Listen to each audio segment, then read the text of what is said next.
Let's get into our 8 to 10 conversation, which is a baraza kwa ground yetu hapa, of course. And we are discussing this famous 10-point agenda that was meant to have been implemented fully by now.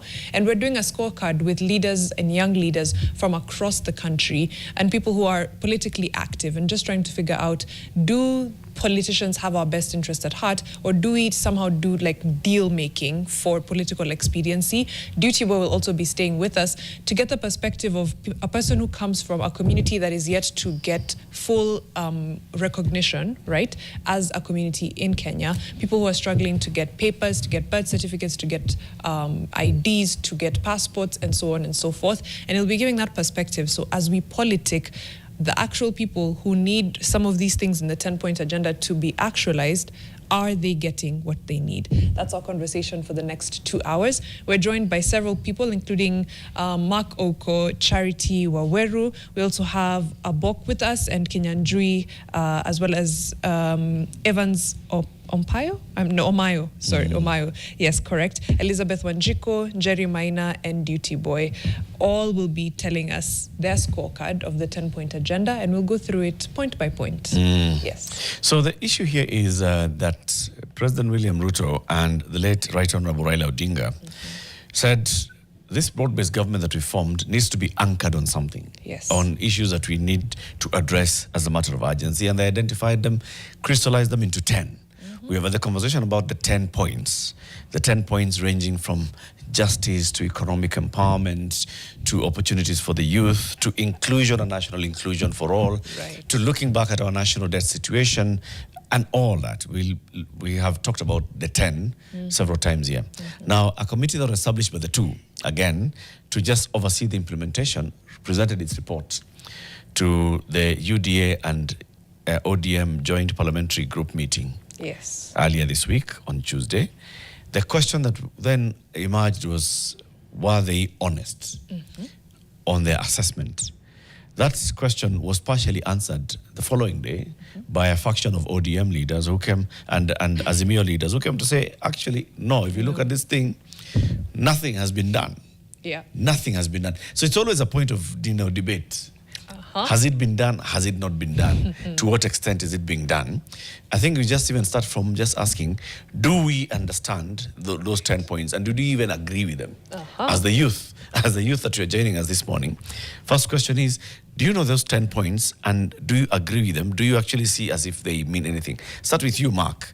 The 10 points, did you feel that those 10 points actually matter to you? Are they the 10 points that are important to you? Start by introducing yourself. Yes, thank you so much, Latif and Marion. My name is Mark Ouko from the National Students Council of Kenya, and also interactively also work as the youth advisor to PS Raymond Omolo of Ministry of Interior. Now, in terms of my scorecard on the implementation of the 10 points agenda, I think I would give it a score of 8 out of 10. And I think for me, the caveat is that I think that most young people have not taken time to read the document well. Most of us are consuming propaganda in regards to, our attentiveness and in detail to regards to the 10-point agenda.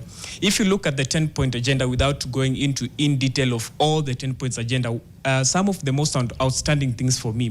One, for example, in terms of the implementation of the NADCO reports, there were 3 outstanding, parliamentary bills that were able to be passed. The IBC legislation bill of 2023, the IBC statutory instruments bill of 2023, the ESC bill of 2023, and some more, such as the National Resource Implementation bill of 2022 that is still under legislation. You have actually gone like 17 steps ahead. Let me take you back to step number 1. Yes. Thank you. Did you agree as a youth? Yes. With those 10 points? Yes, I was able to agree with the 10 points. That matter to you, and how?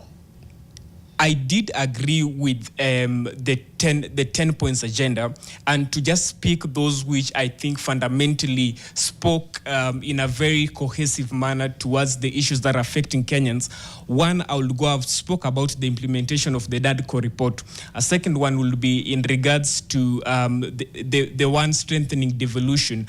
There has been acknowledgement that the national government has been able to increase the equitable share from 385 billion to 415 15 billion. That's an increase of about 30 billion. If you go towards the issue about the issue around protesting and the compensation of victims, today the government of Kenya has been able to set 2 billion in the incoming supplementary budget of 2025 to 2026. If you look at the same issue around victims, IPOA has released, was mentioned in the report that 35 out of 49 cases have been secured for convictions against police cases. So looking into totality into the report, and I would urge so many young people, even they comment on it, they take time to actually read what was mentioned in the report. Charity is nodding and shaking at the same time.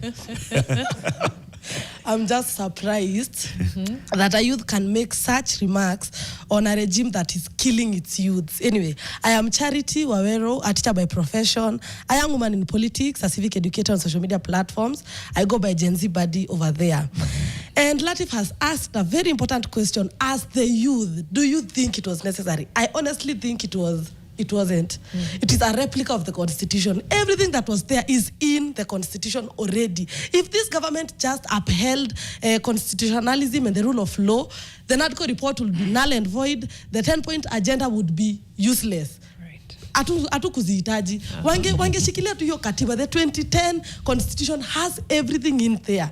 But again, I feel like the 10-point agenda served its purpose, because its purpose was to calm down political tension, and it did that for the political elites. Because the moment the Gen Zs took to the streets, what we did, we tulitisha every political elite. Kila political elite alikuwa like, na kazi inaweza enda, na tenda inaweza enda. So it calmed the tension among them, but it didn't serve Kenyans. It didn't serve the common mwananchi. It was not for us. It was for them. Where? Because in every point, kutoka number 1 mpaka number 10, I can cite an example on each, on how they didn't implement it. So I'm really... Let's do that, Charity. Let's go. Each... Implementation of the NADCO report. Yes. We saw SES, or best known Cicely Mbarile, akiuliza president, please, you are even begging the president to comment on the 2/3 gender rule. Akamwambia, you have ignored it completely. And the president goes, are you sure you want to say something? Are you sure you want to comment on something? What is that? It was part of the NADCO report. It was supposed to be having implemented. NADCO report kwanza ilitoka 2023, ilitoka before the 10-point agenda. Yes. But still kuna vitu hapo ndani hawajafanya. Inclusivity in governance. Yeah. We were supposed to be included as the youth in governance. I want to pose a question to all of you. Munajua CS wa youth ni nani? Munajua kona miaka ngapi? The CS for youth is 56 years old. Youth. Anyway. Protect and strengthen devolution. Juzi tu tuliona wamesign karatasi, and now Nairobi ni kama pia iko na shares zenye tulikuwa tunaambiwa na Rigathi. Ni kama Nairobi pia watu wamegawana. What's devolution? If we can't protect it and strengthen it. Anyway, number 4, economic investment in the youth. We saw the president akizuru nchi, akitembea huku na kule kama mawimbi, akienda ku launch 22,000 na mahelicopter na machopa. And someone asked, why would you put an event ya over 10 million, hata hiyo nimeyandarate, to give youths 22,000? And then there was this instance, sijui kama mliona Ukambani, a youth akatumia hiyo pesa, the president asked for the phone, looked at it, and he was shocked. Ati guy, yani hauko na pesa nyingine ulikuwa unangoja tu. I'm like, what? You have, this government has weaponized poverty. They want us to be poor. Ati akikupatia hiyo 22,000 uko, yes, mheshimiwa. Oh my God, king, the conqueror, the emperor, the champion. Uphold integrity in leadership. I can go on and on and integrity. Oh my God. There's no need. Right to peaceful assembly. I have been to Kitengela. I have been to Kakamega. I was there on ground. Nilikuwa hapo tukizima hiyo tear gas. Nilivuta, nilikunywa. Is that peaceful? What do you mean? You can't... Someone was killed in Kitengela. His burial is tomorrow. What do you tell the wife of that man, the daughter of that man, the mother? The man was not even in the rally. By the way, hakuwa hata kwa hiyo rally. Aliuliwa akitoka job. Na uko na points. Audit and reduction of public debt.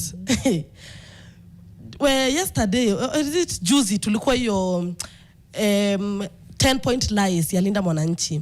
And Babu Owino said that right now, mtu akizaliwa anakuwa born into a debt of 230,000. Ukizaliwa, 230,000. And we are supposed to reduce the debt. In your fund yenye watu wanapatiwa. I don't know if people know it's a loan. It's something we will pay as Kenyans. Sijui kwa nini mna mpraise hivi na ni kitu sisi tutalipa. Talanta Stadium will cost us 100. How do unakopa aje 4,000 bob afu unalipa 14,000 bob ama 400,000 afu unalipa 1.4 million? Does it make sense? Because you can't tell us we borrow 45 billion and pay 145 billion. It just doesn't add up. It doesn't make how we have misplaced priorities as a country. People are dying of hunger. People are dying of floods. We had a whole governor tell us he can't put 25 billion for drainage. It's a lot of money, but we can pay 145 billion for a stadium, and people are dying. Anyway, fight corruption. Corruption. Kila siku kwa inchi tukiamka tunapatia dose of anger kama Panado 2 times 3. Unaamka tu umejam. Unaamka 50 billion sha imeenda. Unaamka 1.3 trillion withdrawn from treasury. What corruption are we fighting? I can go on and on and on. Tuachie hapo kwanza sahi Zanzibadi. Thank you so I know much. Mark, who has told us he's the advisor to the principal secretary for the national government, will respond to. He had started giving us those where he sees it has been done. 8 out of 10. 8 out of 10. Atatuambia 8 out of 10 yake. 8 and 10. Elisha. Yes. What do you think? Latif, thank you for inviting us here today. But I just want to tell my sister here to calm down. Politics of tension will not even help her. By the way, we don't have ambulance here to take her to hospital. We need to be like discussing serious issues, and you don't bring emotions. Number one, we need to understand the generation and why the 10-point agenda, for us to understand what we are going to discuss. The 10-point agenda was born out of NADCO report. And why NADCO report? NADCO report was the National Dialogue Committee that was formed after the election that took place in 2022. And that is the reason as to why we sat as a nation to make sure that we dialogue on the issues that are affecting the common mwananchi. That is the issue. In fact, NADCO report was supposed to address the high cost of living, right? The inclusivity, the national unity into the government, and the equitable sharing of the resources. Number 3, it was so to address the youth unemployment. Then we decided that after we have had the NADCO report, we're supposed to have the 10-point agenda. This 10-point agenda was just the points to at least help us implement the NADCO report.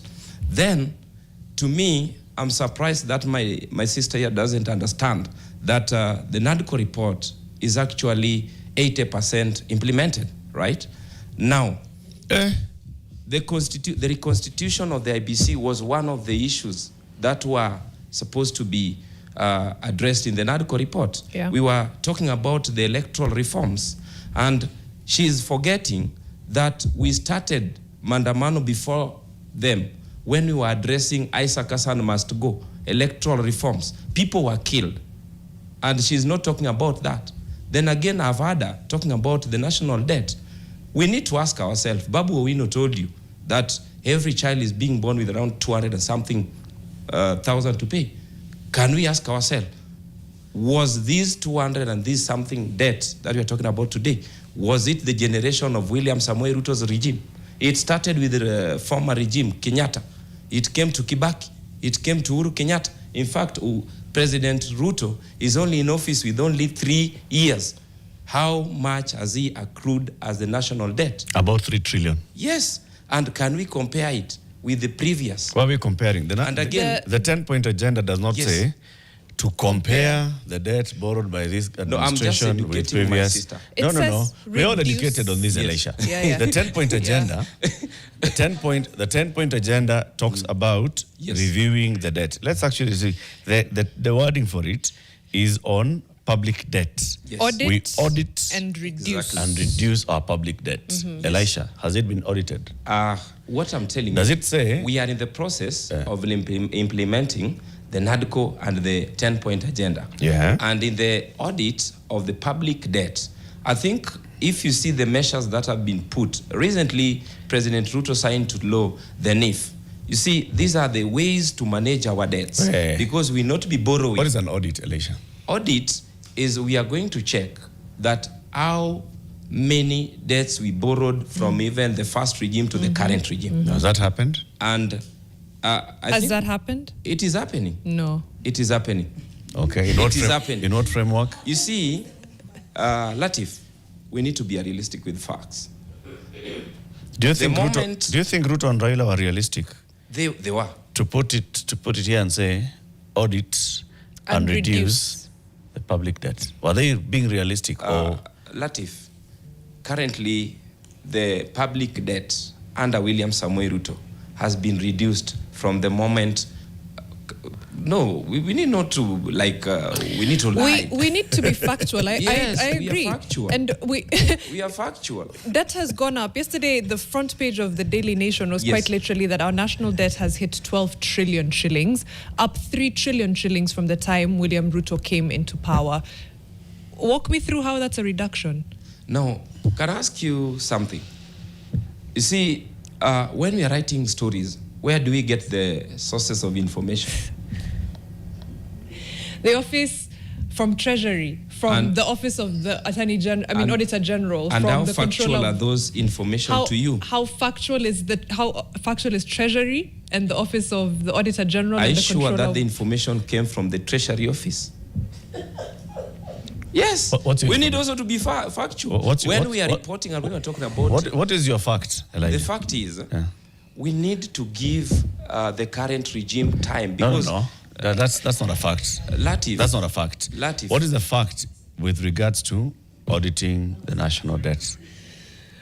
the state. That is just, I'm telling you that we are in a position because when you see, for us to reduce our debts, we are bringing laws into action to help us curb this menace of over borrowing. Okay. Right?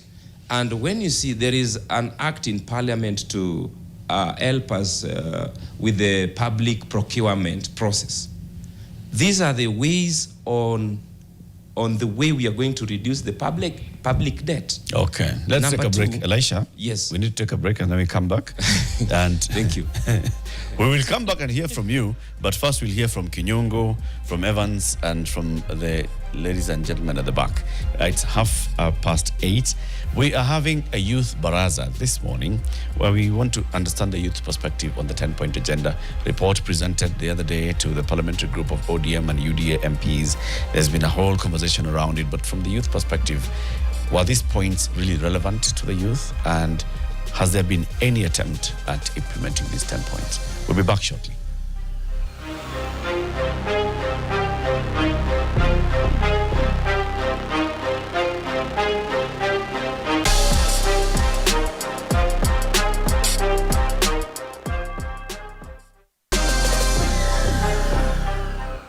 What's up, nation? My name is Consolata Wawero. I am fixing the nation from the great county of Laikipia. My message to the young people this morning is that the future of our country is in our hands. We have the ideas, we have the energy, we have the time. Let us utilize these resources wisely. I'd also love to encourage the young people who are going for these positions. Please don't demean yourself. You have what it takes. Please go for it. And for the young people, let us support our own. Thank you, Consolata. Umeongelesha vijana hapo. You're absolutely right. We do have what it takes, not just to be leaders, but to also support leaders of our choosing. All it takes is kuchukua kura, mobilizing kidogo hapa na pale, and change can actually be seen. That's a wonderful What's Up Nation, courtesy of Consolata from the great county of Laikipia, the great county of Laikipia. Send us your WhatsApp Nation video. Tuambie uko wapi, unafanya nini to fix the nation, what's working, what's not working, what needs to be done. Send that video to 0769 590 762. 0769 590 762. We're back in conversation with several young leaders from across the nation, just getting their view on the implementation of the 10-point agenda, which came after the NADCO report, and trying to do a scorecard and figure out, ukweli, are we at 0 out of 10, 5 out of 10, 8 out of 10, 10 out of 10? But before that, let's hear from fixers on YouTube and Facebook. Yeah, people are saying, people are reacting to the conversation that we're having. What were Gen Z bado wanasema Charity, yes, and kuambia, let them show us what Uhuru Kenyatta did for Sport Fund for 13 years, Now that you're talking about this one being used to build a stadium. It's the same arguments that keep coming all the time. Charles Ndongo says, this thing or animal being discussed should not even be a topic, such a meaningless, useless waste of taxes. What? Charity, Rusha Mawe. They need to hear it. Surely. Sir Nixon Boro wa Ndogire says, please youth, develop a strong culture of reading and understanding laws, agreements, MOUs and the like. Overcome that logic that we've been used to, that kama so and so amesoma imetosha. Charles continues, no, let's just go into this one of Ziora. Huyu jamaa oni amelepewa ina history yake ama lens imeisha. Before Charity spoke, I was thinking exactly that. Exactly that. When she was speaking, I was amen to that. Just follow the Constitution to the letter, and we won't need the NADCO whatever. Nad whatever. So many of the conversations here are, to and fro on some saying yes and some saying no. But the depth of the arguments here is what we hope to bring out in the next 1.5 hours. Just to get to understand what are the pain points of the majority of Kenyans who are the youth. Did these 10 points capture the main pain points of the majority of Kenyans? And are we seeing, since March last year, has there been deliberate attempt by those in political leadership to actually start addressing these issues? Let's hear from Kinyongo next. You have the mic, Kinyongo. Thank you so much. Latif and Marion, for having us today. Na kwanza nikushukuru sana tuko na the advisor to the PS.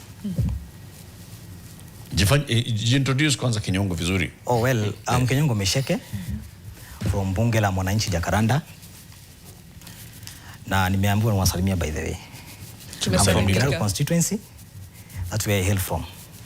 Thank you Latif again for having us with Marion and for having this great gentleman from the office of the PS, right? Yes, I wonder waambie PS kidogo wanatufinya vijana. So Latif, on the issue of implementation of NADCO report, it's a very serious issue on delimitation of boundaries. Na sijui hiyo mliacha wapi. For instance, if you look like a constituency like Roiro constituency, tuko na 175 registered voters. Ukiangalia constituency kama Ravi constituency in Mandera County has 36,000 registered voters. Naongozwa na Mheshimiwa Abdi Mohamed. But you get the issue of Ruido constituency, they get around 221 million as a CDF. Actually, the financial year of 2026-2027, wamepewa 221.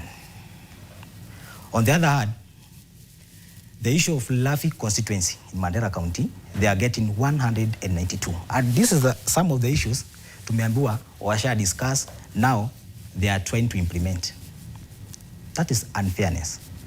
And I would like to ask my friend here, akipata chance, atueleze how fair is this report now that has been sealed by the government, all by the leader in possession.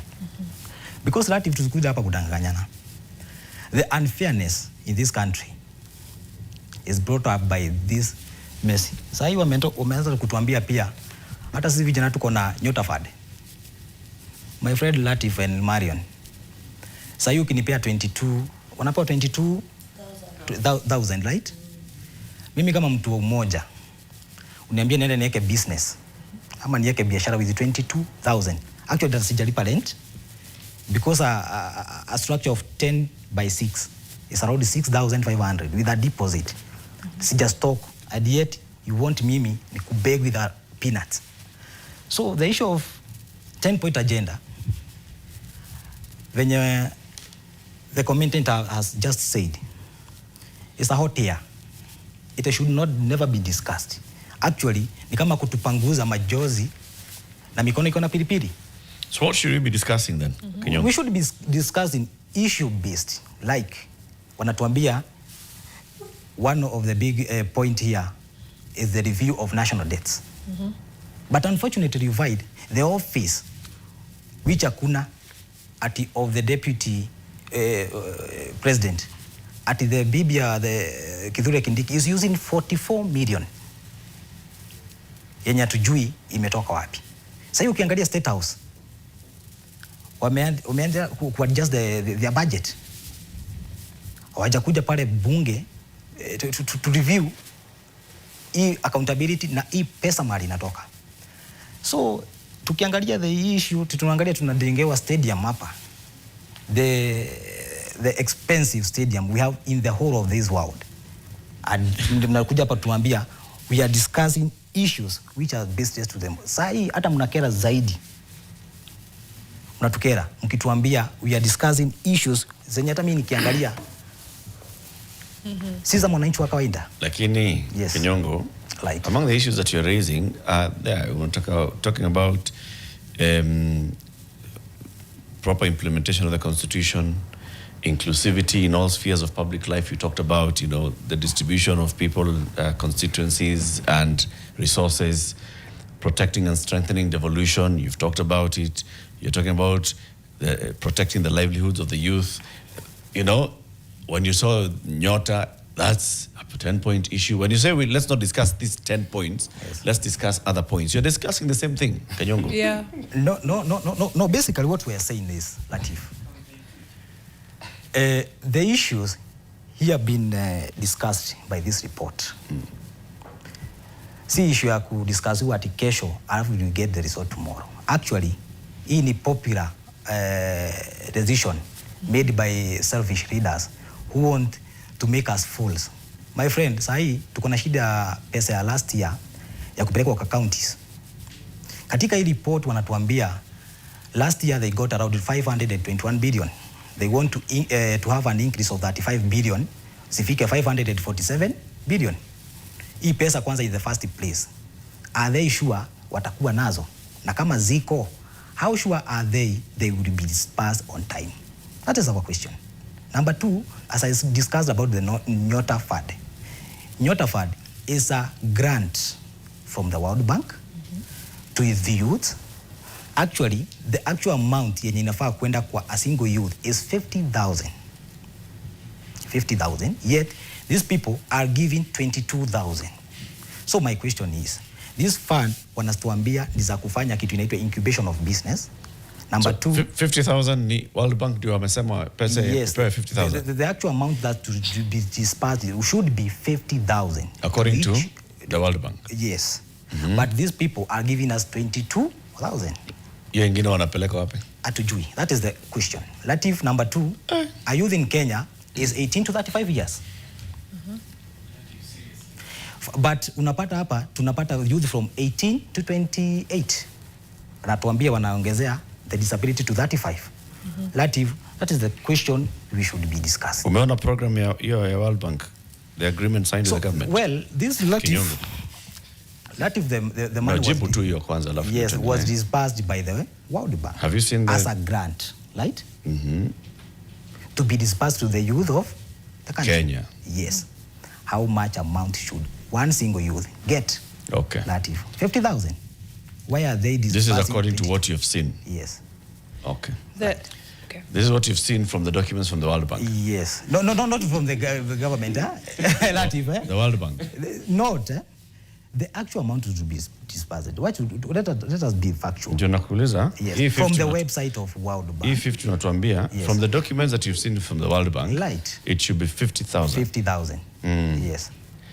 Wacha tusikie Evans. Before we go to... Can I skip Evans kidogo? Because we don't have Duty Boy in the next hour.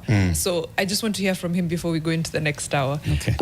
And Duty Boy wanted to know, is it, because a lot of them are political, but I don't want to do the scorecard with you. I just want to ask you, genuinely as a young person in Kenya, do you feel like there's been economic investment in the youth in the last year? That's the first one that comes to mind. Economic investment in the youth. Unaonaje?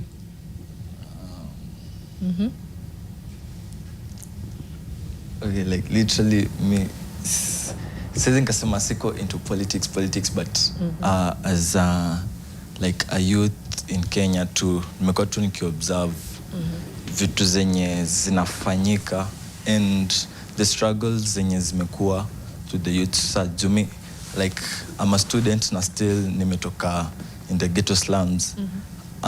Sijaona positive impact like ile impact other than zenye ziko zinakuwa mention kwa the socials. Tunaona prezo wako kila mahali. Kuna like unaona wase kusijui kazi fulani zimekuwa like zimepeana kwa my youth, but penye mimi natoka like hakuna youth ambaye amekuwa impacted na hizo kazi zenye zinasemekana zimewekwa. So like still bado asa kublock. Sijui ni qualification gani zenye wase wanafaa kuwa nazo ndo wapate hizo kazi zenye zinasemekana zimetolewa, but in my end sijaona wase wenye wamebenefit kutoka kwa. Haujaona anything significant? Kuna ingine hapa on safeguarding the right to peaceful assembly after maandamano. Do you think anything has changed? Still after maandamano tuliona games tournament ile kwa fulani wasaka kwa brainwash na hizo ndo zenye zilikuwa zinapatiwa ma players. Struggle still zikarudi tu kwa the same, like ni kama wase walipotezeshwa kuwa like hiyo maandamano ili happen, alafu ninio tu acts zinaendelea tu venye before wase waandamani, like vitu the same zimekuwa tu zikifanyika na some brainwashing kitu fulani mnapatiwa kitu fulani kwa like ni mpya, like msao kitu ambao mko mmefanya, but the same system inaendelea tu kufunction na wase wanapotezwa kwa streets. Same thing. Ukisema hiyo brainwashing unamaanisha, is it like wakikam give gifts wanafungua project ama what do you mean by brainwashing? Yeah, same thing. Okay, like kwa socials naona prezo amekuwa more into like my youth. Najua like literally my youth ndo waliingia kwa streets, sendo. So like aita change wase walisha dedishwa, kuna family ziliumia tayari. So kitu ambayo inafanyika inasema kwa brainwash, like wanna try to move on ni kama nothing ever happened. Wanna try like hizi vitu tu zenye unapata kama vitu zenye ziko trending za my youth, prezo ameshajiingiza katikati. So unapata youth wanabebwa na hiyo wave, like wanaona okay, unajua like si humans tunasahau tu haraka. So na ni mse, unajua ni mse politics, like amelearn psychology, say like lazima na kuna timu yake yenye unajua kufanya kitu fulani hivi ile ambayo ilifanyika na wasa wanasahau, wengine wanasahau, but wenye walikuwa kwa ground ni kitu ambayo zikatoka kwa akili yao. So like acts fulani zinawekwa ndo wasahau vitu zenye zili happen na bado like wasao na kuendelea kwa kufinyiliwa like na kitu kaya. Kupata. Thank you. Let's go back to Evans now tupate your scorecard as well, and also a reaction to what has been said by Mark, by Charity, Elisha, Kinyungu, and Duty Boy. Okay, so my name is Evans Onyango. I'm an aspiring member of Parliament for Kasarani constituency, come 2027 next year. But I'm also a community leader. I champion for ethical leadership and governance. I also champion for community development and empowerment. Now, if I would look at the NADCO report in a nutshell, and the issues that we've discussed in this sitting, one thing that I would say is that if I would give it a rating, maybe I would talk about 50%. And looking at the issues that were raised in that 10-point agenda, then I would ideally maybe like to talk about 2 issues. And the first issue I would like to talk about is the issue of the public debt. And the other issue I would like to talk about is the issue of ethics. You see, the reason why we even have the NADCO report in the first place are issues to do with ethics. The reason why the Gen Zs went to the streets in 2024 that gave the uprising in which we are having today, and as part of this conversation, is because of the issues of ethics. And secondly, let us be reminded of one thing. Right now, our public debt, since William Ruto took over office in 2022, has now ballooned to 3 trillion. That means that this administration has been borrowing to the tune of almost 23 billion shillings in a day. Man, 23 billion shillings in a day is enough to do a lot for this country. For example, right now, we are struggling with healthcare. 23 billion Kenya shillings is enough to build at least 2 level 5 hospitals in each county, on all the 47 counties. But what have we been able to see?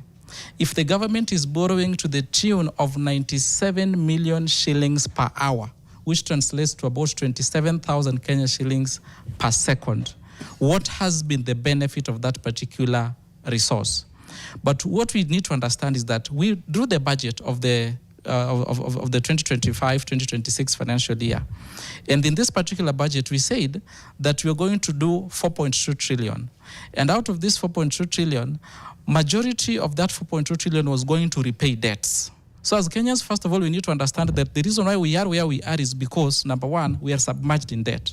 Until we are able to solve the issues of our debts that were borrowed during the Uhuru Kenyatta's administration, debts that were borrowed during the Kibati's administration, debts that were borrowed even before we were born, then we are not able to have a conversation on what type of healthcare that we need to have as a country. Then we are not able to have a conversation on why education cannot be able to prosper in this country. So, why has the national public debt never been audited? It is simply because the people who are in office and want to loot and continue to eat still want to eat. So you cannot come here and tell us that you are representing the office of so and so, yet one of those issues that have been clearly stated in that report that ideally affects you as a youth who doesn't have a job and has to go to a politician to beg for a position in government is because part of the money which you are being taxed cannot even create an employment opportunity for you. And what we still end up having is we go again to borrow grants so that we can be able to please you in the name of empowering you. In fact, you don't even need to hire choppers to go and launch a project worth 22,000 Kenya shillings. You can't. In fact, it's part of the 10-point agenda that we are raising, wastage in national resources. Yep. Our leaders come to us every day. And Latif, as I learned, one thing I would like to tell you is that the people on the ground are actually mad. I talk to people every day. Our mothers are sleeping hungry with the children in their houses. We have got mothers, since schools were opened in January to date, they still have got children in their houses. They've never gone to the junior secondary school because they do not have 2,000, 3,000 shillings. Yeah. Yet our politicians, whom we call leaders, whom we bestowed power to, are still out there, bribing people, carrying millions in sacks. Yet the people who put them in office are still out there plundering resources. So Evans, if yes. I may just ask you as you conclude. Yes. So you say that it has not been implemented. So what should we do as citizens? I think to get things right? All right. I think right now as it stands, if we say that you're going to have an uprising that is going to remove this administration from power, that would not suffice too much. But one thing I would want to say is that this administration and even the previous administrations have been hell-bent on implementing these things. The only way is to turn out in numbers and remove the administration that is not working for people from office. Because from the look of things, they're not going to do it, Eric. They're not going to do it. But for us, we want them to do it. And they're not willing to do it. So let us take our votes and let us stand out at the ballot and let us remove the leaders who are not working for us from office. All right. Can pass on the microphone, but I double checked the math because again, we lose sight of what a billion is, a trillion is. So yeah, 3 trillion shillings divided by 1,095 days over the 3 years does come to 2.7 billion shillings a day. And it's crazy to think about because I was like, 2.7 a day? And the math checks out. It's quite jarring, but please go on. 27,000 a minute, you said, Evans, right? Per second. Per second. 7 million per hour. It's more than Nyota per second. Yeah. Okay. I think it's about time we just jump into the break. So let's just jump quickly into that break and then we come back and we'll hear from the ones who haven't spoken. And then we also ask ourselves, so what do we do? I mean, we've got to fix this. If it's being implemented, not fully implemented, there is 8 out of 10 according to Mark. There is 0 out of 10, or maybe Charity is 0 out of 10. Maybe Elisha is 9. Maybe Evans is 5, as you said. So what do we do to make sure that the things that actually matter to the citizens are the ones that matter to the political class as well? It's 2 minutes to 9 a.m. We're having a Youth Baraza on the 10-point agenda. Back shortly on Fixing the Nation.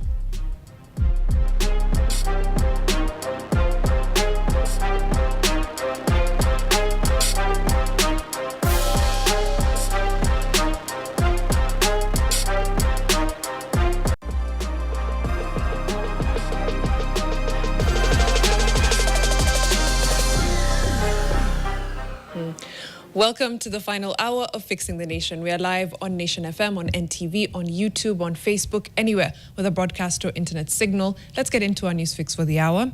Now, Iran's newly appointed supreme leader vows to keep the Strait of Hormuz closed. The newly appointed supreme leader, Mojtaba Khamenei, has vowed to keep the strategic Strait of Hormuz closed. Khamenei said Iran would continue using the key shipping route as leverage against its adversaries amid the ongoing conflict. About 20% of global oil shipments pass through the strait, and disruptions could affect global energy supply and fuel prices.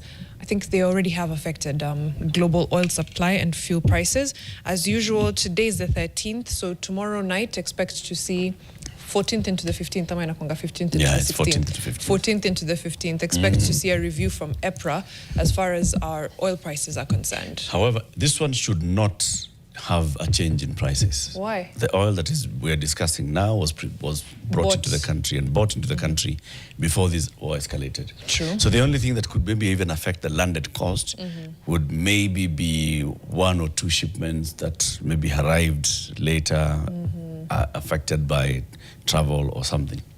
But the consignment that we are going to use for the next 1 month was imefika tayari. bought, tenders given, contracts given before this war started. Okay. We should not see any significant changes. The only changes we should see are what had happened in the market last month.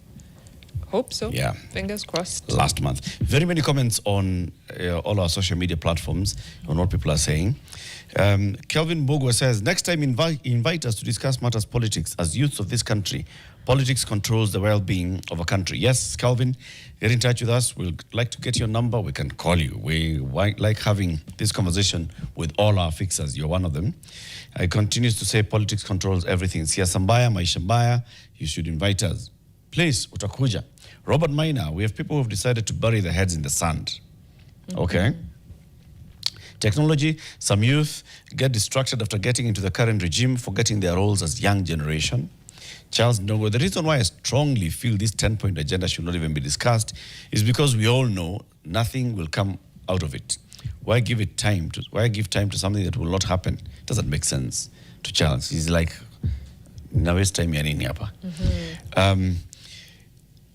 Moon says, how do you select the people who come to the show? Florence Musyoki, he's in my 10-point agenda. Takataka. This takataka story of Kenya, everything is takataka. Takataka. Anyway, many of the comments, there are people who see where the conversation is going and where people who are done seeing where the conversation is going.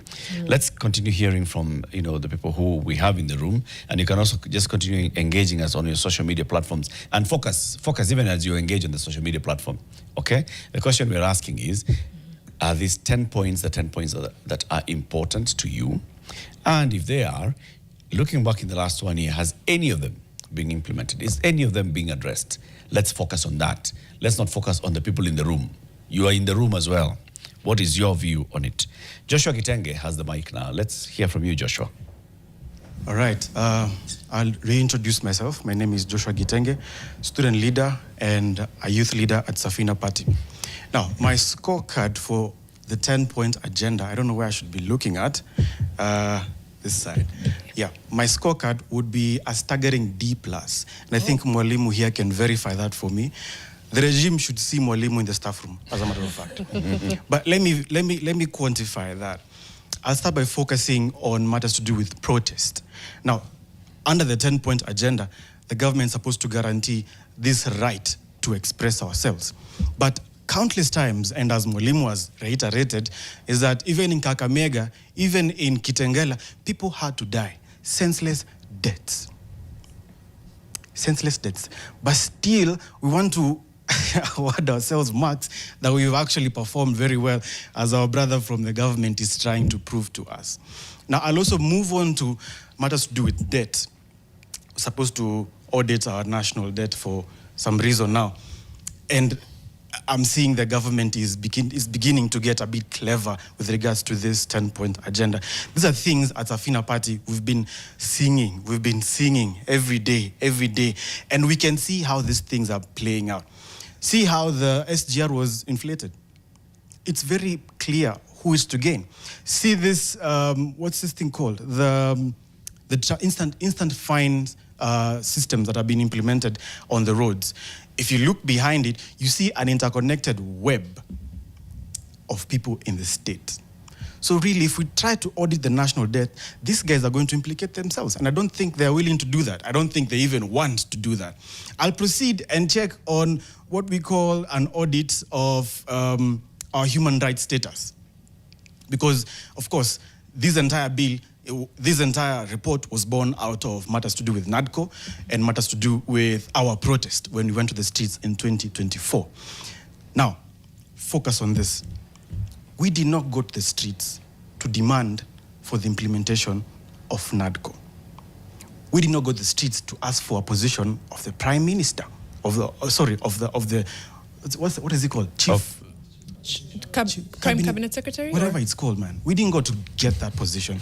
We went to demand services. We went to demand an end to corruption, which for some reason now is being discussed, but nothing is being done. That is our plea here. And so, generally, if I'm to look at this objectively, anyone with a sensible mind would see this as a staggering D+. I don't see a reason why they should even score higher than that. Let me go forth to the audit of the national elections in 2022. Guys, I think we are all alive. We've been alive for a couple of years now, and we've seen that nothing has been done. They know server ikifunguliwa, what we'll find. Someone will lose legitimacy. And so they're not going to open the server. We can see Smartmatic still on the table. Why is Smartmatic on the table? And they were involved in the crimes that were committed in 2022. A violation of the Constitution, a violation of our democratic right. Why are we discussing these things right now while it is a requirement for the leaders to actually do their job, which is in the Constitution? Why is there even a 10-point agenda to start with? If we're told to review the election back in 2022, we ought to have started that right after Ruto was sworn in, if at all he had some goodwill in his heart. But clearly, that is not the case. I will move on. Man, this thing, I don't know how someone can even defend this regime.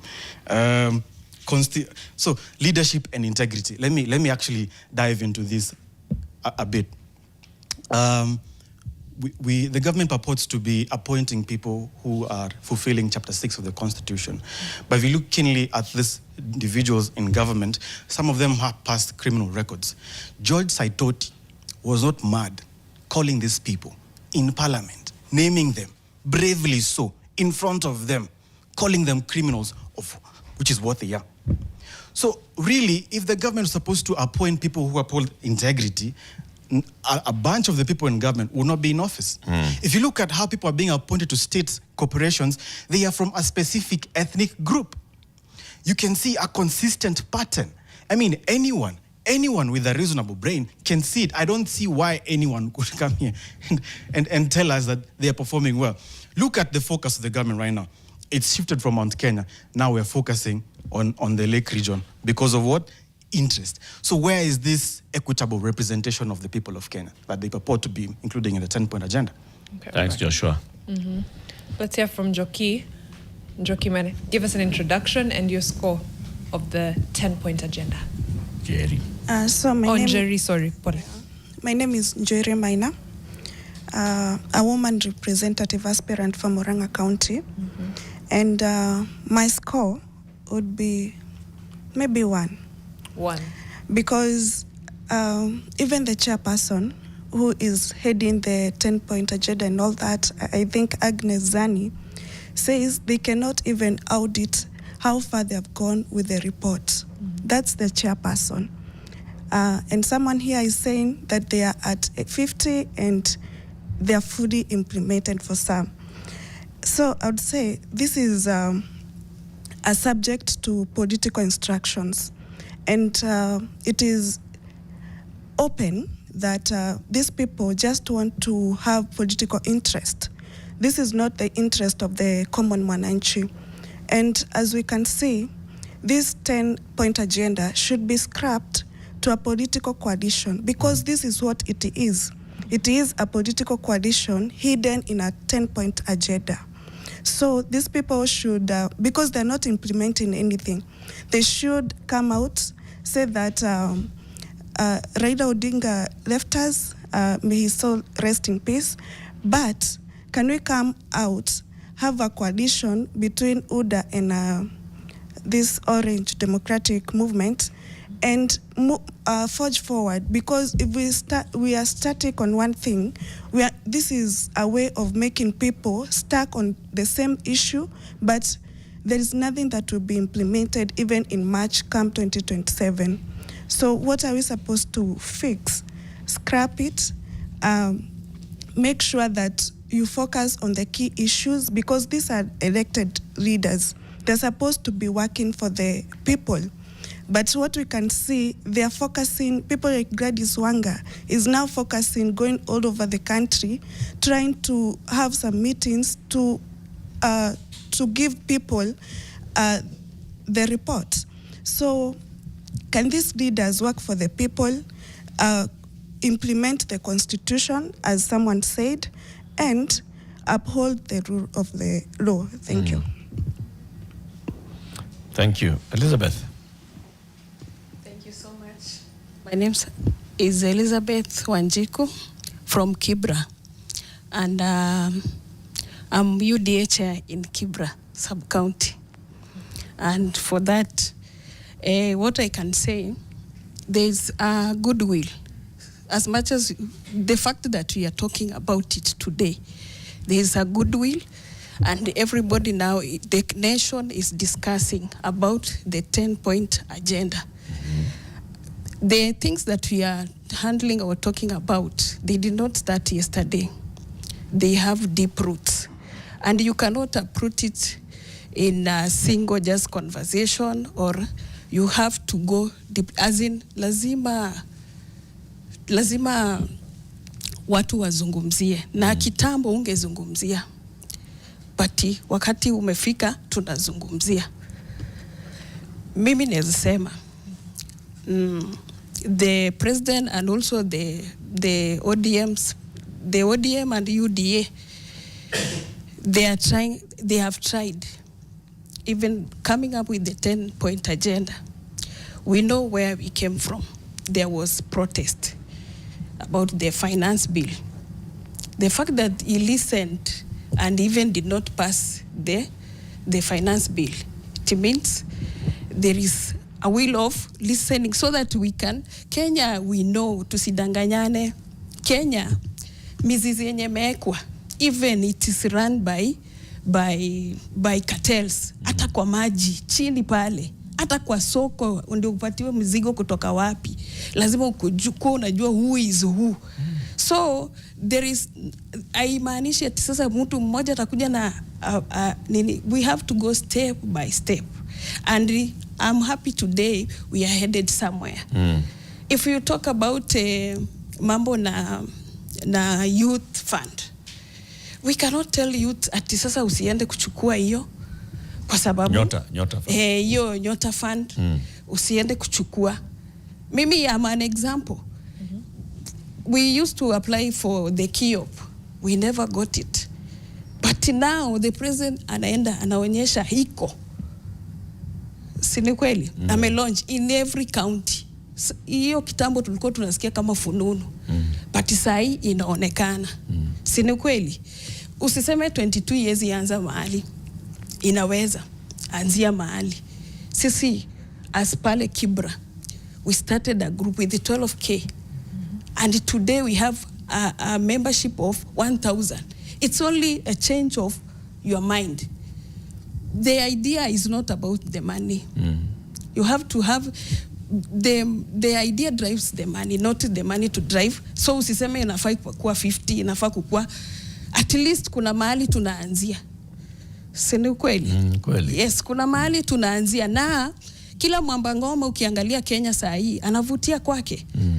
Unakuta this because sitaki huyu, na wengine wewe unafuata mtu kwa sababu yeye anataka maybe kudeal na revenge. Sio kweli? Tusidanganyane. Most of these people utakuta wamekosana, political elite au wanaitwa, utakuta wanakosania, maybe mtu anasema anatetea share ya maybe Mount Kenya, but maybe ni share yake. Aje anatetea namna gani? Share, ukiangalia tu vizuri conversation unaona bitterness nini, na unakuta young people are recruited to sometimes do sai. Kuna unakuta slogans zinaendelea Kenya. Surely wakati unasema mama anakufa na wewe ni young person unaimba jina mtu fulani, hapo tunaenda kurekebisha mambo kweli? Hatuwezi kurekebisha. So tufanye, so unasema yes, that from where your assessment is that there is goodwill, and for goodwill umewapatia marks. Okay? Yes. 1 year after that goodwill, wamesonga kutoka kwa hiyo goodwill. Yes, wamesonga. Kama sahi tu kama IBC ilikuwa iko fully constituted. Hawakuwa na choice. Sahi wamefanya nini? Hizo tunaongelea zile agenda zenye ziliwekwa na NADCO. Si ni kweli? Tusiende kando ya mada. Si ni kweli? Walikuwa na choice ya IBC. Hawakuwa nayo, but walikuwa wanachukua time. Na zile reforms zilikuwa nafanya nini? Yes. Na ikakuwa fully, na tunaona elections zinafanywa. Si ni ukweli? Yeah. Yes. Tukiangalia kitu kama Elizabeth, kitu kama there was a commitment in the NADCO, kwa sababu umesema hii Kenya mali mizizi iko imeenda deep sana. Makatel, that's corruption, si ndio? Do you see a genuine attempt at all of us in addressing corruption? Start with the leadership that was implementing this 10-point agenda. Like, is there any new thing that you felt when it comes to now addressing this corruption? Tumeanza safari ya kungoa hii mizizi. Yes. Tunaweza kuwa tuko 100%, lakini tumeanza. Tuko mahali tumeanza. Yes, kuna mahali tumeanzia. Kwa sababu kama tunataja fulani wanafanyiwa hivi, tunaona barabara zinatengenezwa. Ukikompea na zile corruption zilikuwa other regimes kubwa sana, karibu hata sijui 10. Sasa hii unasikia tu, na huyu sijui anaitwa nani amejaribu kuuliza ukisema hivyo ni hii story inatoka wapi? We saw president previous akisema gazeti ni za kufunga nyama. Alikuwa anamaanisha nini? Kuna watu wanaamka tu anaweza andika tu kulingana na kwenye amelipwa. So corruption is everywhere. In fact, it starts with us huku chini. Sisi kwanza ndo tuanze na goodwill, ikipanda ikienda juu.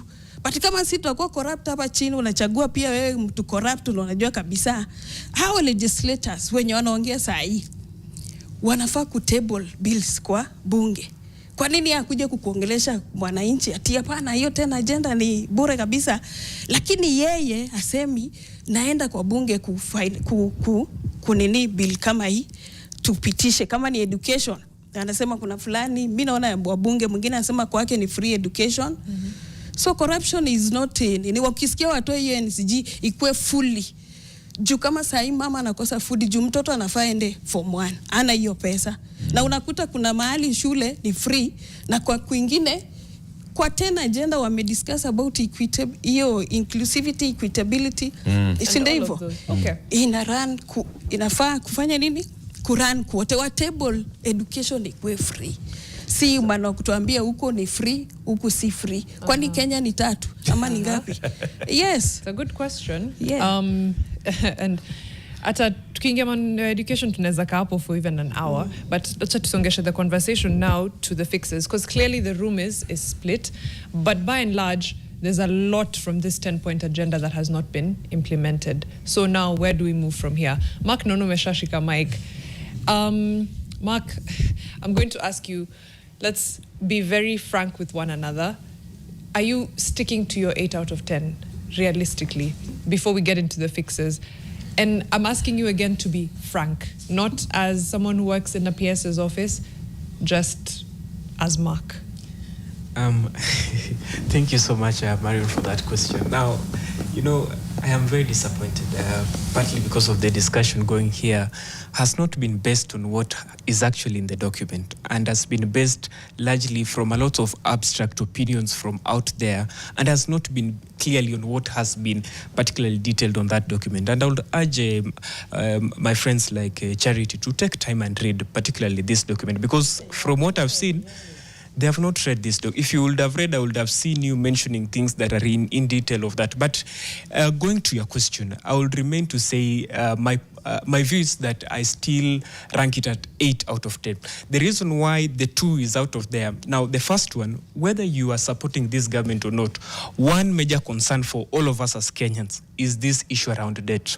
And it is true by the facts that have been given that our current debt is at 12.2 trillion, 6.8 was incurred externally and 5.4 was internally. It's so bad to the extent that 67% of our GDP is going towards the repayment of debt. Now, this issue of debt has some historical precedence to it. By the time Uhuru Kenyatta was leaving government, it was about 8.9 trillion. The reason as to why government we are, and I think you addressed this question, why are we incurring so many debts on a daily basis? And I think you had even raised that question. The reason is this: there's something called debt maturity debts, okay? And some of the commercial debts that we had taken, say for example, the one that was taken in towards a building of SGR. Now, government has now to incur something called consolidated debts towards the repayment of these commercial debts. If Kenya was not abiding towards international standards, the debts that had been taken by Uhuru Kenyatta, we could easily classify them as something called odious debts. But not going so much into hard economic terms, let me go back to the fixes. What do we do? There's something called physical consolidation. Because now you have asked, what are now the solutions? There's something called physical consolidation. For example, we should now be discussing how do we reduce the rate at which budget deficit at currently 6.9% goes back to the annual growth of GDP at 5.3%, because budget deficit is one of the things that is affecting our GDP growth rate. That is it. Now, going back to, and the final thing, and now because of time, the reason there has been a much discussion around the Nyatura program, and I've just said, our young people, let us take time to read and understand these things. Because, for example, the Nyota program, today we have 820,000 youths who have benefited out of this Nyota program. The 22,000, and I kept listening to Latif questioning him, was it really from the World Bank? There's nothing such as that. He has not read this Nyota program. The 22,000 is given in the first phase. In the second phase, there will be an extra 23,000 that will be given. Today, as we speak, in the 1,450 wards in this country, as government, we have been able to disperse 22,000 to across 70 youths in all across all the 1,450 wards, working with the probability that some of even half of them spend the money towards shere and all that. 35 new micro entrepreneurial spaces will be opened in each constituency in this country. If we do it across the 1,450, it will be 50,000. The reason why I like working with facts and figures is because they can be cross-checked, they can be checked. It's not abstract opinions. It's very easy to evoke emotions. But let me finally say this. So you said it's not from It's the World very Bank? easy Wait. for us to evoke emotions here. No, because just that bit. You said it's not from the World Bank? No, the money is from the World Bank. There's a monetary fund that is being rolled out throughout through globally. Yeah. But I was just giving the facts. The reason why I like working with numbers and facts is because for the viewers who are watching us, they need to pick something that is actually tangible and that they can fact check, not just abstract opinions that is easily able to invoke the emotion. So my friend Charity, please take time and read. Ukubaka kuna inspectors wa masomo. Anyway, I want to address a few issues before we give the solutions. Nimesikia unaitwa Elizabeth. Nimesikia Elizabeth akisema the problem is deeply rooted. Pia huyu nilisikia akisema Uhuru alifanya. Can we address the issue at hand? Who do we have in the nani ako hapo sahi? What is he doing to unroot the root? Ama pia ana root uko ndani. I don't get it. Again, you can't do the exam and mark it yourself. Government, we as the government, you can't do the exam and mark it yourself. We as the ones who are supposed to mark it. Since tunafaa to mark as Kenyans and tell you mume perform hivi. Yeah. Sindio? Sinyi mnafaa mkae mjiambia ati 8 out of 10 and the 2 is because of death. So watu walikufa anyway. What are we doing about it? The first thing I need to tell Kenyans, we've lost or rather the government, we've lost trust with the government. This government cannot help Kenyans at this point. It's like being in a toxic relationship and you're saying, I can't change him. You don't know him like I do. Oh, we know him like you do. He won't change. So please, it's time to change the regime. Whether by maandamano, whether by ballot, whichever, Ruto has to go home. And he has to go home with all his minions, drain the swamp. How do we identify the next one, the right one? How do we identify the right one? Consistency is something we should look at when it comes to leadership. Why am I saying this? Ruto, akiingia hapo, alikuwa amekuwa CS, alikuwa amekuwa deputy, alikuwa amekuwa vitu mingi in government. We didn't look at his, what do I call it? History and consistency. Nowadays we see tweets of Jacob Juma resurfacing. Now what's in a resurface? Very, sijui niseme strategically ama when the time is right. Kitu tu ikihappen hivi tunaona tweet yake. Oh, about Ngeno, about Ruto, about Murkomen, about all these people. We ignored the history. We ignored looking at the consistency of this leader. And when it comes to Kenyans need to look at this. Tukiangalia consistency ya... Anyway, it's time to change the regime. Tafadhali. Young people, if you've not taken up your voters card, please do so. Take up that voters card. Kwa sababu nimesema it's either maandamano or ballot. One of the two. Let me paint a picture. It's 2027. People have taken the ballots. Ruto has gone home.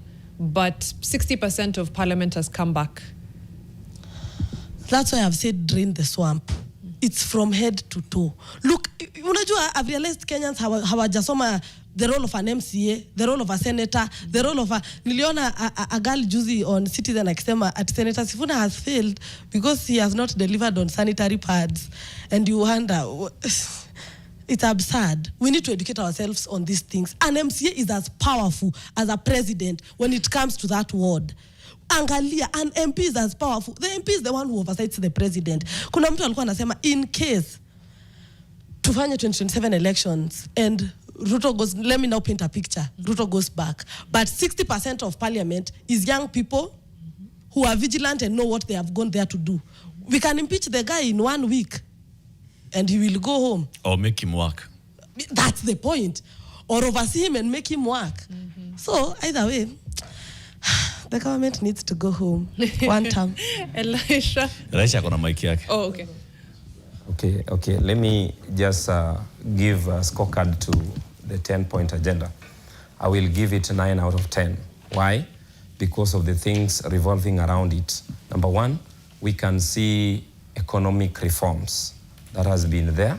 Then again, we can also talk about agriculture, because those were the issues that were raised in that 10-point agenda. Then I can also talk about the affordable housing. Then I can also talk about the universal health coverage and job creation. Why am I saying this? Hey. When we are talking about... Elisha? Yes. Are you saying those were in the 10-point agenda? They were from the NADCO, right? We were supposed to address the cost of living. Yes, we were. When we're addressing the cost of living, how do we do it? Through agriculture, through doing the subsidies, right?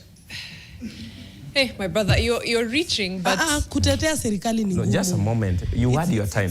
You had your time. Okay. We are not in a rally. No, we are not in a rally. Latif, I want you to protect me to issue my point. We are not in a rally. She's talking papa mingi. But let me just tell her. No, Elisha. Let's go beat by beat. You're out of order. Yes. You're out of order. Back to order. Endelea. What the point you're making? Now, I was talking about economic reforms, transformation. We have seen the president has come out to do more reforms in doing the economy, right? Then again, we can talk about the agriculture. We have seen the president has decided to do away with the subsidy which was there at the output. Now he has returned it to the input. He is now giving out the fertilizers to farmers, right? By doing this, I think we are going to solve the long problem which has been there. Then we are talking about the health coverage. We have seen the health policies which has been there. The youth employment, that is to solve the job, the unemployment which has been there. Now, I want to tell my sister here, when we are discussing serious issues, we need not to talk about, remember they are the same people. In 2022, I was not with this regime. They are the same people who told us that President Ruto is a saint, is a God-sent person to them.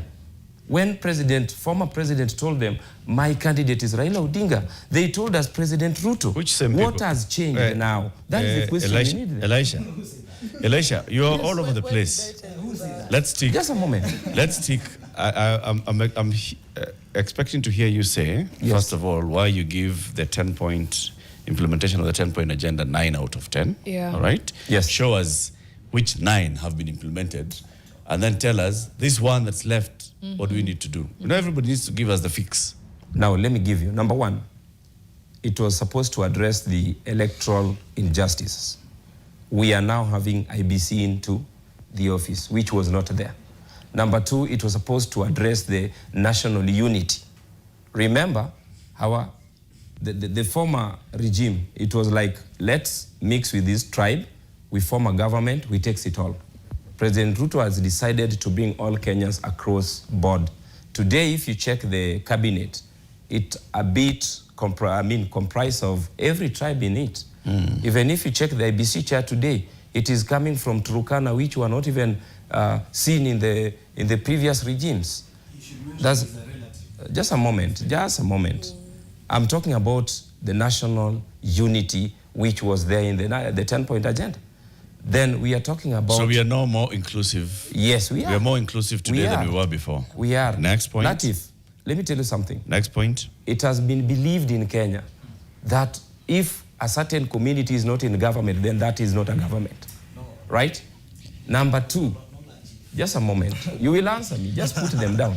No. So, you know what you're trying to do? You said 9 out of 10. Yes. So, it would benefit us to do the 9 Am that I you lighting say. Them? Not really, because the things you're talking about are from NADCO, some from outside. If we go point by, like, of the actual 10-point agenda, full implementation of the NADCO report. Has the NADCO report been implemented fully? Yes or no? It has been implemented to around 80%. Okay. Higher? Yes. So full implementation, sorry, no. Inclusivity in governance, that's what you're trying to say. Exactly. Yeah, that now there's inclusivity in governance. Yes. How do you rate that? Yeah.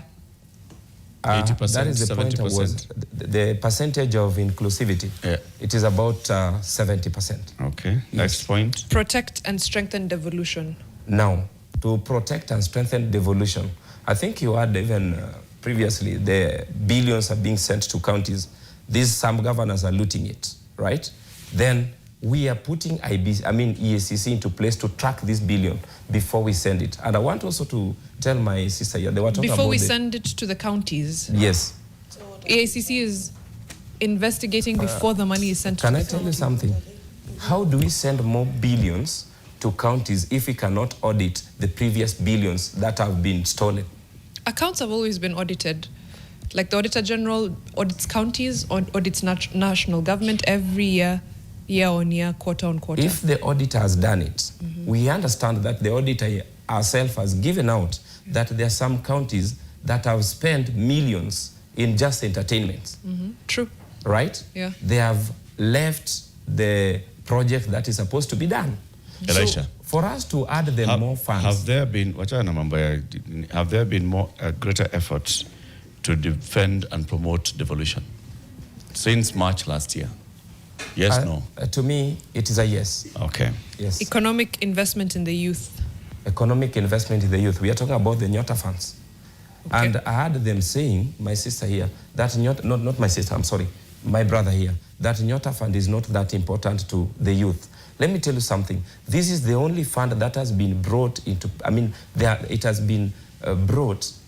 And remember, youth are being trained first for them to be given this fund. To him, this fund, 20,000 might look small money to you, but in the village or in the slums, it is a big money to those young kids, youths. Because of it time, can Elisha. help them create businesses. Okay, so that's a yes for you. Yes. 5, uphold integrity in leadership. In terms of integrity, that one I want to also address the current government, that they need to do something about it. We have the Constitution, no. Chapter 6, we talking don't have about time. the So integrity. no for that one. Right? Okay. That one is the part that we need to do it more. Because with the integrity, if we solve the issue of integrity, we are going to solve the issue of corruption. Right? Safeguard the right to peaceful assembly. That one is in the Constitution. Article 37 of the Constitution is clear that Kenyans have a right to go and do the demonstration if they want. They can petition any institution they want peacefully. Has it been safeguarded? In fact, since the implementation of the NADCO, it is there. Because I've not even seen people being abducted recently. Guys, just correct him on air before he misleads people. Okay. I mean, we saw what happened in Kakamega, we saw what happened in Kitengela. Are we blind to this? Latif, just a moment. So this one... Latif, let me clarify this. Let me clarify this. This we're talking about the rally in Kakamega, the rally in Kitengela. Remember, can they prove to us that it is the government that threw the tear gas? Do civilians? And again, just a moment. I want to just clear there. Remember, the former. I've heard my sister talking about regarding what is the point in the the 10-point former agenda? deputy president. Remember when we were going for Mandamano, and this article was in the Constitution. Elisha, he was waking up, going to the office just to be with us. Elisha. Yes. In the 10-point agenda, what does it say? Safeguard the right to peaceful assembly. From everybody. Whichever it's actors. states or non-states. It is there. Okay. Audit and reduce national debt, we'd already gone over that, which is a no. Fighting corruption? Fighting corruption, I can give it 60%. We need to do 40%. Okay. Raise and manage resources responsibly? Pardon? Raise and manage resources responsibly. When we are raising when we want to manage the resources, we need to do what we call equitable resource distribution, right? And that is exactly what President is doing today. I can tell you that Migori County has never had projects. Today, as we speak, there is a modern pier which is being constructed there by the national government. There is a one border point stop which is being done in Migori. So we need to do this, Latif.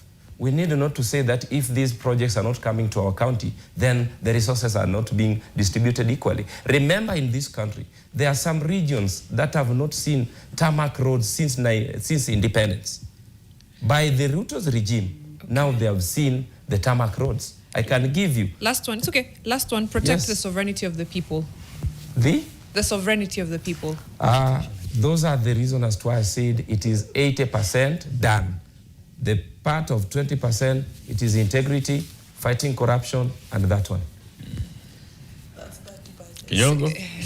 It's okay. The math. But we do want to get to the fixes. I know you want to react. Dakika moja, then we open the floor up to fixes. Sawa. Okay. Very quickly, Charity.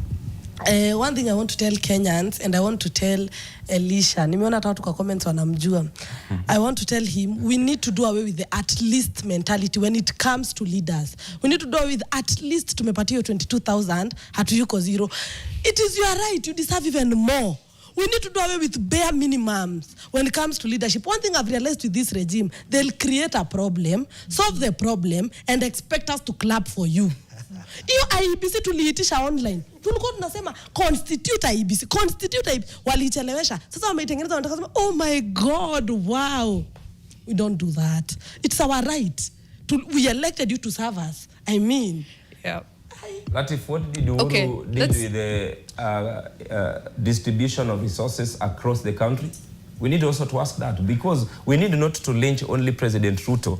We need to check the previous, because history will teach us that the former regimes have neglected these regions. That's why, Elisha, right? That's why, Elisha, these things are in the 10-point agenda. Exactly. Okay? They are there so that we can audit public debt. Yes.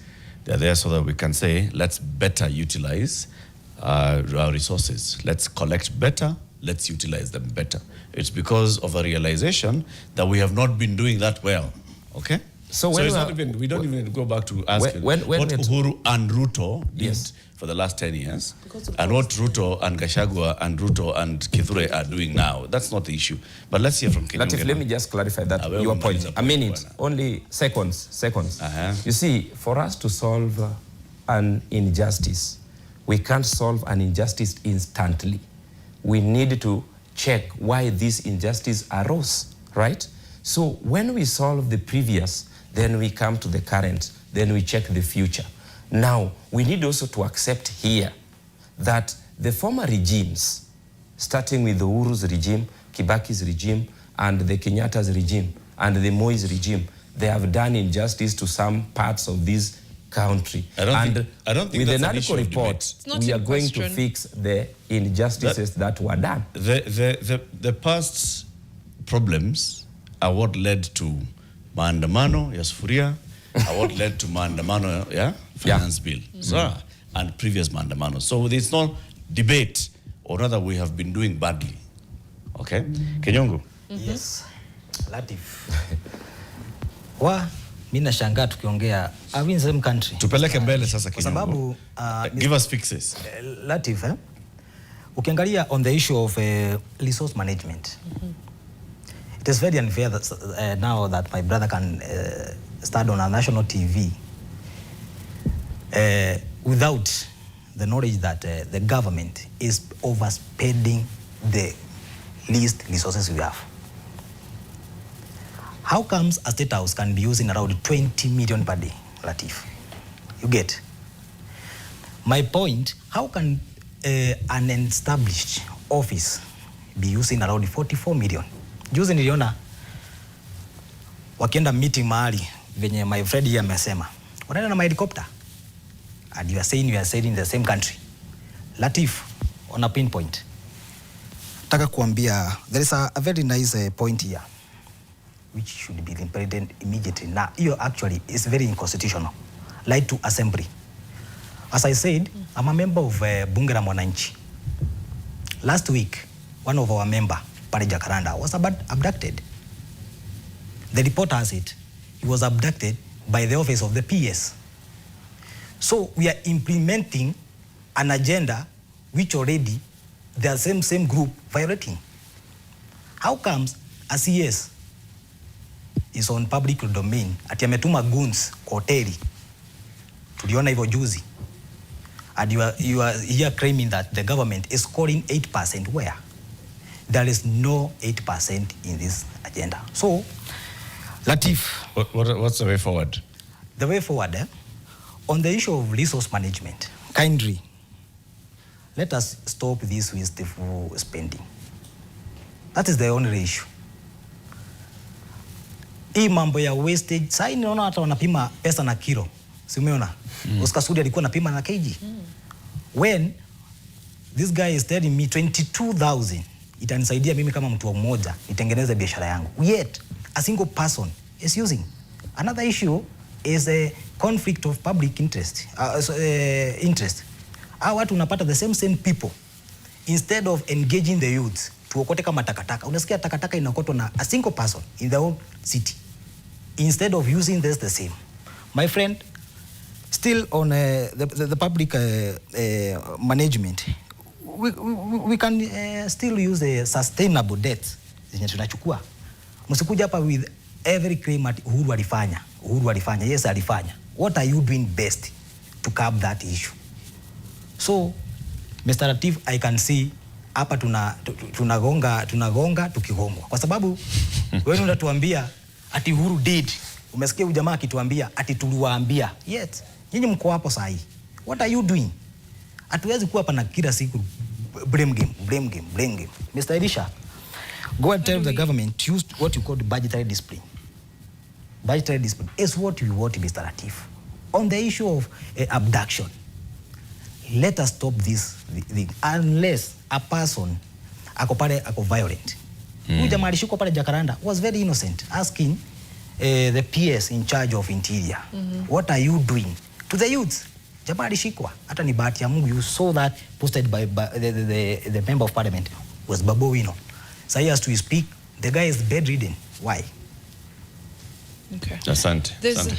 The blame game, yeah, it's another different story. But the fixes are what we're trying to look for. Also, even as we speak about the regimes, it's good to thread. Like Afixer has just said, why does everybody forget that William Ruto was part of Uhuru's regime? Yes. He was part and parcel of the decisions being made, specifically in the first term, right, when a large part of this spending was being done. He's not blameless. And he also has a key person who was in Treasury at that time, that's Rotich, as his advisor. So it's a chain link, right? But then breaking it and actually fixing the country is what you're trying to do. Fixing the nation, as the name suggests. So solutions only. Joshua, was it... Okay, so let's start with Evans, then Joshua. First of all, I would like to bring my rating down from 5 to 0.5. Okay. Because... You have reviewed so fast. Yes, but then for the record, I'm no DM, But I have to speak facts. Which because ODM? I also represent the true. people. Linda Monanchi ama Linda Ground. After this, now you'll understand. Okay. Now, I represent, if I want to represent the people of Kasarani, then I have to do what the people want. I think the people are tired. People want solutions. Youth needs jobs. We need to curb corruption. If the government is sincere to the people of Kenya, then this NADCO report ought to have been implemented as early as yesterday. We will not be having this conversation here today. That is one. Then two, I think the current leaders in place are not able to solve the problems that we have as a country. And that is why we are saying, let as many as young people who have a vision, who have a plan to solve this country come and take these offices. Because for the first time, we are having the most useless lot of leaders in parliament as we have ever seen. We cannot oversight the executive. We cannot even check the whatever is going on in the country. We cannot even be able to, curb some of the issues that are actually affecting the Mwananchi. So what is my point here? We need this whole group of leaders out of office as early as yesterday. We need a fresh group of leaders who are visionary, who are brutal in terms of administration, people who will not blink twice when they see corruption. We need leaders who will not think twice when they see that public resources are being put to waste. The people on the ground there are concerned about, how is my child going to school tomorrow? The people on the ground there are concerned about, how is my son getting jobs? I receive so many messages on my phone every day. Kiongozi nitafutie kazi kwa mtoto wangu. Myself, I don't even have that job, except for the small things that I'm doing here and there. I cannot give them that. But what are we doing with within our leadership capacity to ensure that some of these problems are solved? And coming to fixing this problem, if an uprising is not going to do it, then let us do it on the ballot. If 2027 reaches, we are not going to vote anybody in office who has ever killed. anybody, ever taken innocent life in this country. 2027, you're not going to vote in anybody who has ever stolen even a single coin from the people. In 2027, we're not putting anybody to office who came to us, lied to us, and blackmailed us. In 2027, we are fixing this country once and for all. And if you think that the people have no power, wait until you see it at the ballot. In fact, the only votes that maybe they will be competing with will be against the spoiled votes. Okay, Joshua. All right. Allow me to first take us back to 2024 so we can actually get the context of how we need to fix this mess. And when we went to the streets, folks, let me remind you that we went to call for accountability. We went to defund the office of these spouses, so-called spouses. We went to call for government accountability. We went to call for government to use government assets for government business. We went to scrap the housing levy, audit a lot of the debt, audit this expenditure, refund those guys who had paid for the housing levy because wanted it to be scrapped. We went to ensure our JSS teachers, nurses, doctors are paid well and actually get employment, among other things. We also went to reduce MP salaries. There's so many things we went to do. None of these things seem to feature prominently in these two reports that came subsequently. So it begs the question, where are the priorities? We need to fix the priorities. If at all we want to fix this nation, how can we be spending billions on a single house? How? Are we running State House or is State House running the country? What is going on, guys? We need to have a question about that. But before I continue... What's the fix, Joshua? Pardon? What's the fix? Yes. Now, the fix is this. Number one, the president must resign and his government. They all must go home. That is how we fix this mess. That is the only simple fix. Because this is it's a root. It's a problem that's taken serious root. Let me proceed to the following fixes, because I've noted them down. Debt reform. Let's talk about debt. At Safina Party, we're calling for the overhaul of this matter. We want to not pay odious debt because as it is, we do not benefit from it. So why exactly should we be concerned about paying it? It has accrued so much interest. It is hurting us. It is taking our resources that should be used for other useful purposes. So we ought to not pay it. We ought to review the entire thing all the way from 1963. And on top of that, the demands of the Gen Zs, we ought to review all these corruption cases, closed or opened, from 1963. And this will feature prominently as we head to June 25th. I want to remind you, maybe they've forgotten or coming back. Now, let me proceed to cartels, which has been featuring prominently, and the government has been saying they will have a crackdown on that to ensure that things are streamlined. And that's why they actually, as my friend over here said, they've had automation of government systems to ensure that we bypass this sort of issue. Now, with matters to do with cartels, it's a simple fix, political will. It is so direct. If you want this thing to happen, you can do it. Lee Kuan Yew, who we quote so many times in this country, fixed Singapore by saying, you know what, guys, we're not going to do that. We are going to do it the right way. Zohran Mamdani, mayor of New York, has fixed New York to some extent so far by saying, you know what, we are not doing it the way it's been done. We are doing it my way. Political will. Police brutality, protest, and the right to express yourself. Let me talk about this. If we're going to reform this, we have to talk about the police reforms. Right. At Safina Party, this is central to our manifesto. We want to bring on board a new system of police force, of the police service. Actually now, a service that is run by a board of civilians.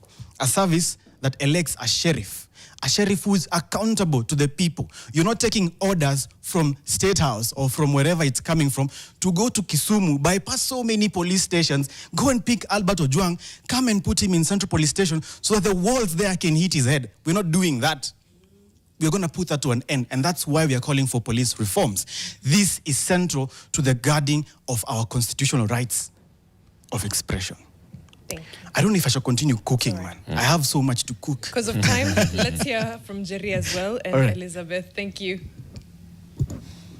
Okay, so my first fixer is on inclusivity in governance. We saw that what they really included in the 10-point agenda is the expert CSs, and not everyone who was included in that.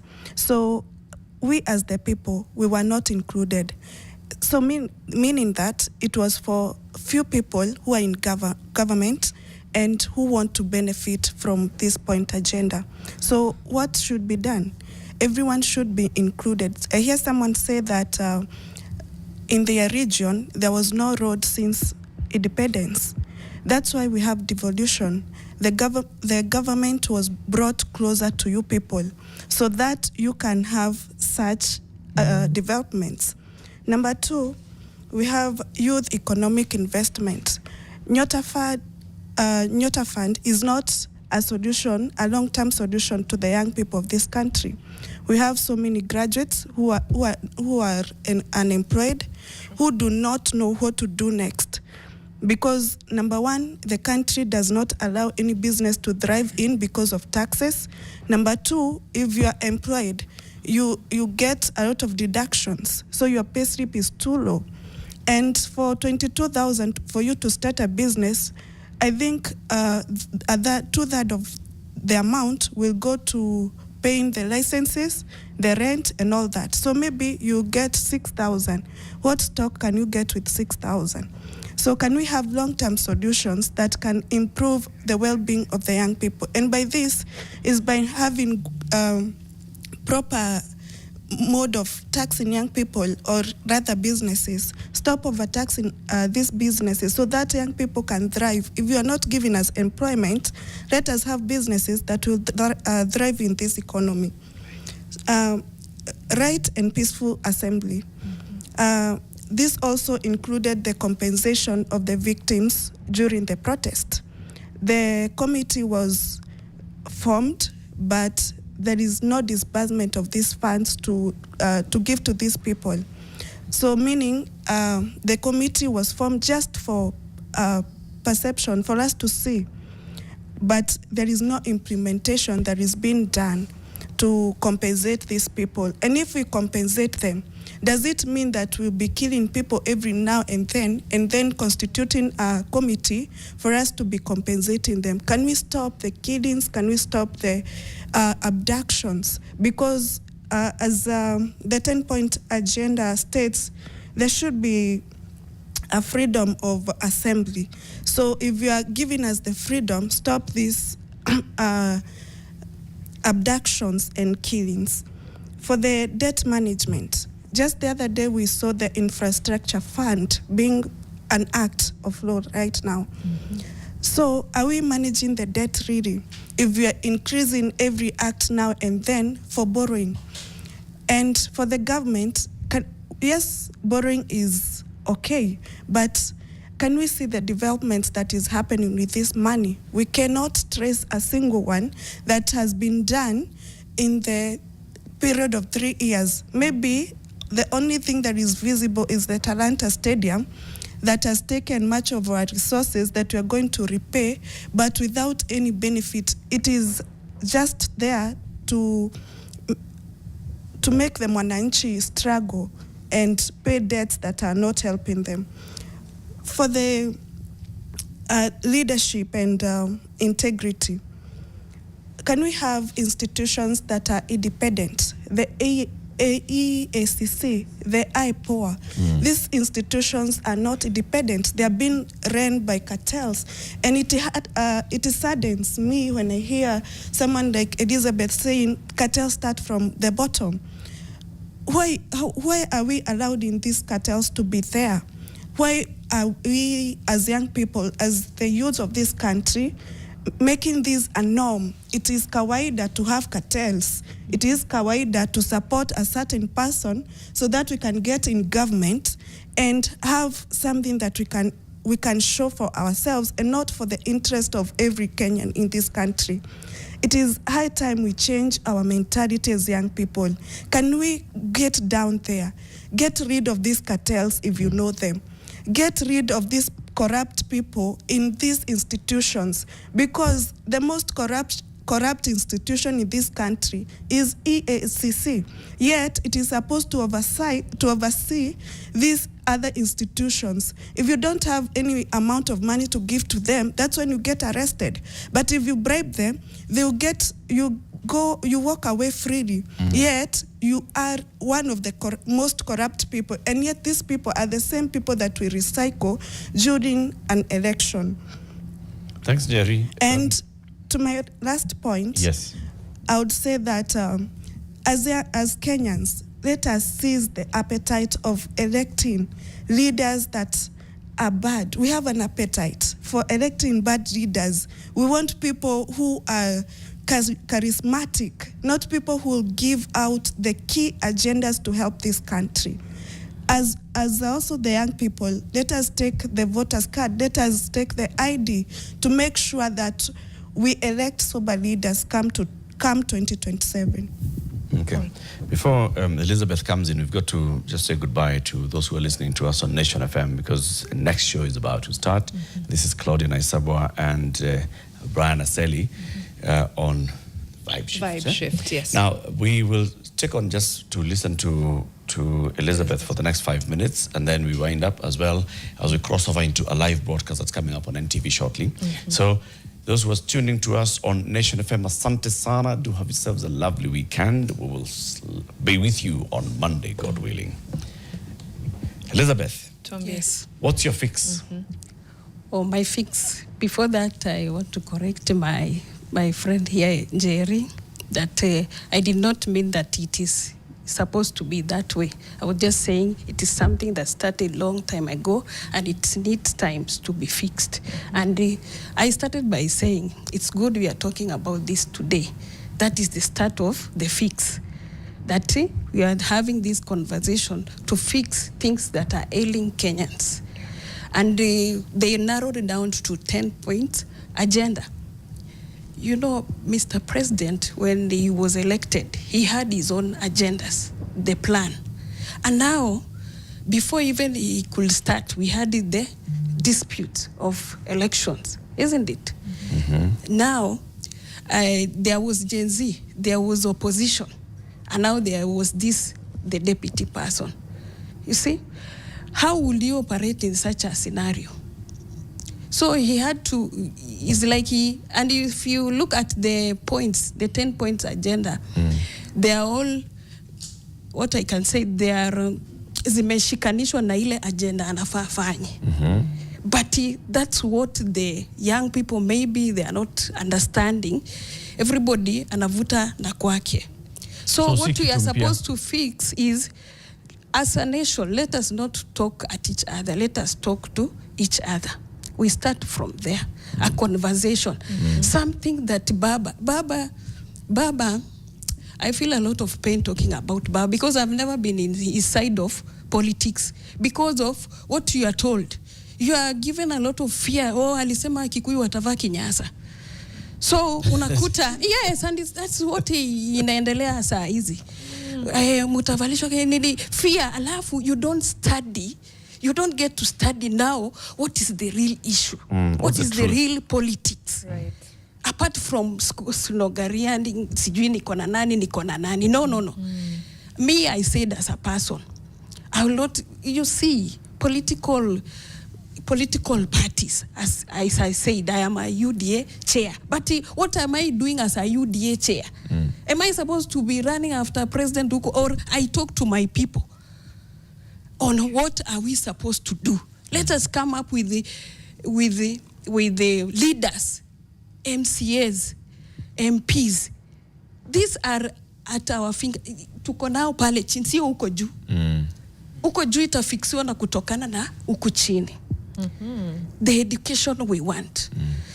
The employment. Tuende kwa hiyo mnasema hapana 22 basi. Haya. Kulikuwa na makampuni. Zilianguka zijaanguka. They were being led by wanaume, wanawake. Wanagawana kampuni inaanguka. Unasikia? Right. So wakigawana kampuni inaanguka, sisi tuanze kampuni zetu. Young people, they have knowledge. Ile wanahack mpaka. Why can't we put that knowledge into good use? We have those hubs. The president is making centers, hubs za, let us make use of. But tumefundishwa na regimes zile kubwa, zile generations zingine, ni hawa ndo makosa yetu. Ni hawa ndo shida yetu. Hapana. Election hakuna leo. So now that hakuna election leo, what are we doing today? Okay. Kama ni votes, unasema tuchukue votes. Hiyo ndo ina correct, yes. Kama ni kazi tunaweza anza namna gani? Tumepatiwa 22,000. Tunashikana wangapi? Tufanye nini? Kama hii peke yangu haiwezi. Sisi tumeshikana watu 22. As delegates na tumefungua organization. Na saa hii over a year tumeransom over 1 million. Hiyo si yenye tumeomba mtu. Mimi hata sijaifikia the president. Mimi ni platform niliona nikasema nitajituma hapa. Okay. So as we are fixing the nation, as we are talking about debts zilikuwa na lazima tuseme leo parent amekuta hauna chochote, nyumba imefagiliwa, former regime imeenda na kila kitu. What do? You will start by borrowing first to stabilize. Then you start now, and it's what we are talking today, that you are going to do what? Right. To reduce. Let's end it there. Hakuna microwave things. Ni mambo ni pole watu wangu. We're completely out of time. Asante, Elizabeth. Yes. But let's just end the show right there. We've actually completely run out of time. But asante sana to our panel. Amazing conversation. I like how passionate you guys are. Hopefully the fix is real and the fix is coming soon. Just to close with a few comments from Fixers Online. Kevin Bugwa says we must have people of integrity, people of goodwill in leadership, not jokers who are looting left, right, and center. Eugene Chege says, this is what people don't remember or understand. The president knows that you know, but there's nothing you can do about it because you don't know. Yani, najua mnajua, lakini bado hamjajua. It's Pops is saying, bro was cooking, Gordon Ramsay can never. I think he was talking about Joshua. Charles Ndungu says, the fix is simple. Implementation of this lovely document, the Constitution, which caters for every aspect with precision. Okay? Jeremy Kwan says, big up Njeri. So Eugene also says, I feel like the government is about to form a different committee. Cleophas Ogato says, hey, Gen Z, pigo huyo jamaa. Allah. Okay. Last one. The moment, Joshua 8.5 out of 10. Okay. We need to fight from the ground. That's according to someone vouching for Njeri. That's Mukami. And so on and so forth. But a big thank you to you guys for making time for us and to our Fixers Online for, of course, engaging with us. Tupatane Monday. I'll see you. Kabisa. Have a lovely weekend.